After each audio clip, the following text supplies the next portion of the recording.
ഈശോ മിശിഹായിക്ക് സ്തുതിയായിരിക്കട്ടെ. ഹല്ലേലൂയ. എല്ലാ കുടുംബാംഗങ്ങൾക്കും സ്നേഹാന്വേഷണവും പ്രാർത്ഥനയൊക്കെ കേട്ടോ. കുഞ്ഞുങ്ങളെ, നിങ്ങൾക്ക് ഇപ്പൊ പറഞ്ഞൊക്കെ ഡബിള്. ഹല്ലേലൂയ. സുഖമായിരിക്കുന്നല്ലോ അല്ലേ? പ്രാർത്ഥിക്കുന്നു, പ്രാർത്ഥനയിൽ ഓർക്കണം കേട്ടോ.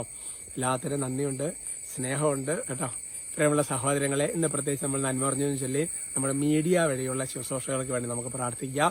അഭിഷേകാന്തി ശുശ്രൂഷ, നാളെ ശാലോം ടിവിയിലെ ശുശ്രൂഷ, പിന്നെ കുഞ്ഞിട്ടോക്ക്, അങ്ങനെയുള്ള എല്ലാ ശുശ്രൂഷകളും ഓർത്ത് പ്രത്യേകമായിട്ട് പ്രാർത്ഥിക്കാം.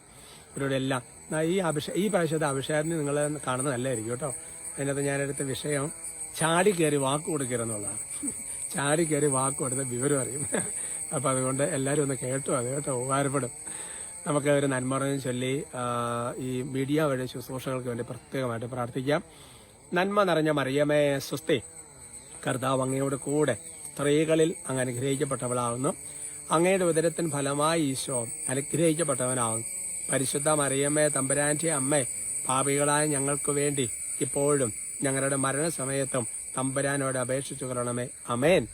പ്രിയമുള്ള സഹോദരങ്ങളെ, ഇന്നത്തെ നമ്മുടെ വിഷയത്തിന്റെ തലക്കെട്ട് റോമാലേഖനം 16-ാമത്തെ അധ്യായത്തിന്റെ 20-ാം തിരുവചനമാണ്. കാണാതെ അറിയാവുന്ന വചനമാണ്. റോമൻ 16:20. അതിനെങ്ങനെയാ? സമാധാനത്തിന്റെ ദൈവം ഉടൻ തന്നെ പിശാചിനെ നിങ്ങളുടെ കാൽ കീഴിലാക്കി തകർത്ത് കളയും. എന്നിട്ട് പറയാ, നമ്മുടെ കർത്താവായ യേശുക്രിസ്തുവിന്റെ കൃപ, യേശുവിന്റെ കൃപ നിങ്ങളുടെ കൂടെ ഉണ്ടായിരിക്കും സ്നേഹ ആശംസിക്കുക. എന്താ പറയുക, ഇവിടെ സഹോദരങ്ങൾ, തലക്കെട്ട് ഇഷ്ടക്കാണുമല്ലോ. നമ്മുടെ ശക്തി നമ്മൾ തിരിച്ചറിയണം. നമ്മൾക്ക് കർത്താവ് തന്നിരിക്കുന്ന ഒരു പവർ, ഒരു ശക്തി നമ്മൾ തിരിച്ചറിയണം. ശരിക്കും പറഞ്ഞാൽ യേശുവിന്റെ രക്ഷകനെ നാഥനുമായി സ്വീകരിക്കുന്നവരോട് മാമോദീസ വഴി അല്ലെ പിശാചിനെ ചവിട്ടി മെതിക്കാനൊരു അധികാരം ദൈവം നമുക്ക്. ഇതാ പാമ്പുകളുടെയും തേളുകളുടെയും ശത്രുവിന്റെ സകല ശക്തികളെ ചവിട്ടി നടക്കാൻ അധികാരം എന്നുള്ളതാണ്.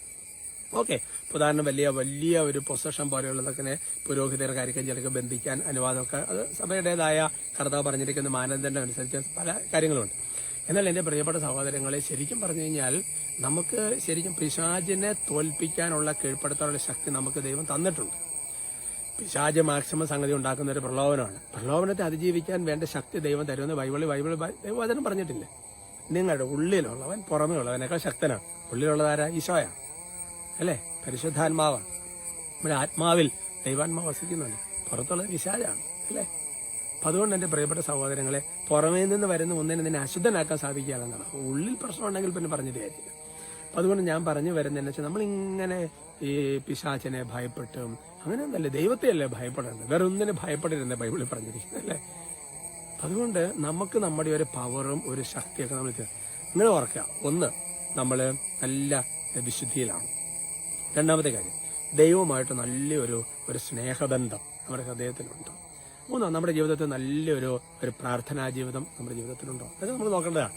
പിന്നെ അതിനോട് ചേർന്ന് വരുന്ന കാര്യങ്ങളാണ് നീതി പ്രവർത്തിക്കുന്ന കാര്യത്തിൽ നമ്മൾ എങ്ങനെയൊക്കെയാണെന്നുള്ളത് ശ്രദ്ധിക്കണം അല്ലേ? നീതി പ്രവർത്തിക്കുന്ന കാര്യത്തിൽ, അതേപോലെ തന്നെ പാവപകടങ്ങളുള്ള പരിഗണനയുടെ കാര്യങ്ങൾ, അങ്ങനത്തെയൊക്കെ ബൈബിളിൽ പറഞ്ഞിരിക്കുന്ന അല്ലെ, പിന്നെ ഉപവാസം അല്ലെങ്കിൽ പരിഹാരം, പ്രായശ്ചിത്തം, അങ്ങനെയെല്ലാം നമ്മൾ ക്ലിയറായിട്ട് പോകുന്ന ഒരു അവസ്ഥയിലാണെങ്കിൽ വേറെ ഒന്നും നിങ്ങൾ പേടിക്കേണ്ട ആവശ്യമില്ല. നമ്മൾ തന്നെ പ്രാർത്ഥിക്കുന്നതെല്ലാം വിട്ടുപോരും. Praise the lord. ധൈര്യമായിരിക്കണം. നമ്മുടെ ശക്തി നമ്മൾ തീർച്ചയായിട്ടും തിരിച്ചറിയണം. കർത്താവ് പ്രത്യേകം അനുഗ്രഹിക്കട്ടെ കേട്ടോ.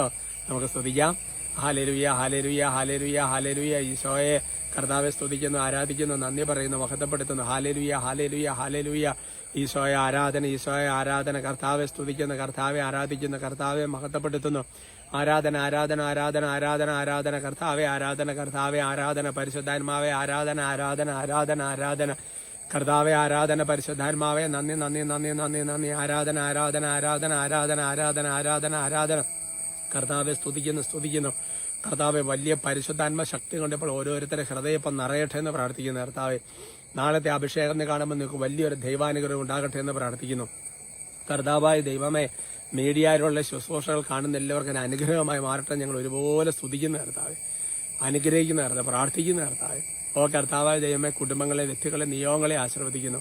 കർത്താവെ ഇവരെ വെറും കൈയോടെ തിരികെ അയക്കരുത്. കർത്താവായ യേശുക്രിസ്തുവിന്റെ നാമത്തിൽ ഭയം വിട്ടുപോട്ടെ. വലിയൊരു ധൈര്യത്തിന്റെ കൃപ നിങ്ങൾ ഓരോരുത്തരും മേൽ വന്ന് നിറയട്ടെ എന്ന് ആശീർവദിക്കുന്നു. അതുപോലെ തന്നെ കർത്താവ് ഏതെങ്കിലും തരത്തിലെ മാനസിക സമ്പർക്കത്തില് ഒരുപാട് തരത്തിലുള്ള പ്രശ്നങ്ങൾ കൂട്ടിയിരിക്കുന്നവരുണ്ടെങ്കിൽ കർത്താവ് യേശുക്രിസ്തുവിനെ കെട്ടഴിഞ്ഞ് വിടുതൽ പ്രാപിക്കട്ടെ എന്ന് ആശീർവദിക്കുന്നു. കർത്താവ് ഒരു സഹായം കിട്ടാതിരിക്കുന്നവർക്ക് ഞങ്ങളെ സ്തുതിപ്പം പ്രാർത്ഥന ഒരു സഹായമായി ഭവിക്കട്ടെ എന്ന് ആശീർവദിക്കുന്നു. നിങ്ങളുടെ യാത്രകളും നിങ്ങളുടെ ഉദ്യമങ്ങളും നിങ്ങളുടെ എല്ലാം കർത്താവിന്റെ കൃപയിലായി തീരട്ടെ. നമ്മുടെ കർത്താവ് ഈശോമിശിഹായുടെ കൃപയും പിതാവായ ദൈവത്തിന്റെ സ്നേഹവും പരിശുദ്ധാത്മാവിന്റെ സഹവാസം നിങ്ങൾ എല്ലാവരോടും കൂടി ഉണ്ടായി ഇപ്പോഴും എപ്പോഴും എന്നേക്കും. ആമേൻ.